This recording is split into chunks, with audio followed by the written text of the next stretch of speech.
आज Doubtnut app download करें। Doubtnut पर अपने सभी गणित, रसायन विज्ञान, भौतिक विज्ञान और जीव विज्ञान के डाउट्स का करो सफाया। बस प्रश्न की फोटो खींचो, एक ही प्रश्न को क्रॉप करो और तुरंत वीडियो सोल्यूशन पाओ। अभी डाउनलोड करें। प्रश्न दिए है, दिए गए चित्र में ए तथा बी के बीच एक सुचालक तार लगाया गया है।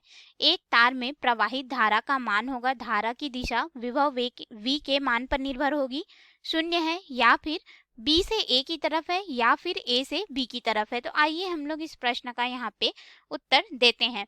तो देखिए इस तरह से हमारे पास चित्र प्रदर्शित है, जिसमें हम लोग मान लेते हैं कि V वोल्ट का यहाँ पे सेल यानी कि हमारे पास बैटरी लगी हुई है, जिसका ये धन सिरा हो गया, ये ऋण सिरा हो गया। ठीक है, अब अगर हम लोग यहाँ से देखें तो हमारा जो 4 ओम है और ये वाला 4 ओम श्रेणी क्रम में है, यहाँ से 1 ओम और 3 ओम श्रेणी क्रम में है, और इसका तुल्य प्रतिरोध अगर हम लोग देखें तो ये वाला 8 ओम और ये 4 ओम समांतर क्रम में होगा। कैसे देखें, यहाँ से हमारे पास आई धारा आएगी, ठीक है, और आई धारा बिंदु सी पर दो भागों में बढ़ जाएगी, एक तो I1 और यहाँ पे हो जाएगा I2। तो जब धारा दो भागों में बढ़ जाती है तो हमारा परिपथ कैसा हो जाता है, समांतर परिपथ हो जाता है, और I1 जो है इससे होते हुए जाएगा तो ये श्रेणी क्रम में हो जाएगा, I2 1 ओम प्रतिरोध से 3 ओम प्रतिरोध में होते हुए जाएगा, और फिर से हमें यहाँ पे आई धारा मिल जाएगी।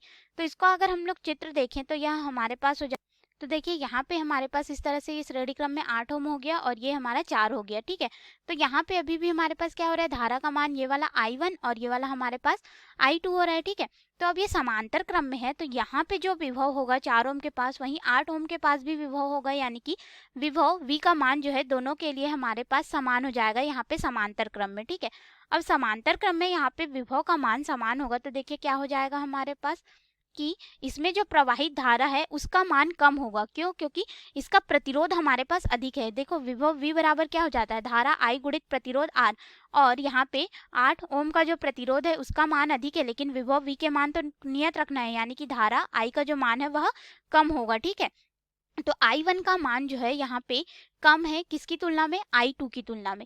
अब I2 हमारा कहाँ से आ रहा है, इधर बिंदु C से बिंदु B की ओर आ रहा है। ठीक है, तो हमारे पास जो I2 धारा है इसका मान अधिक है, जिसकी वजह से यहाँ पे क्या हो जाएगा, बिंदु B पर जो विभव का मान है वह इसकी तुलना में अधिक होगा, बिंदु A की तुलना में क्या हो जाएगा, अधिक होगा।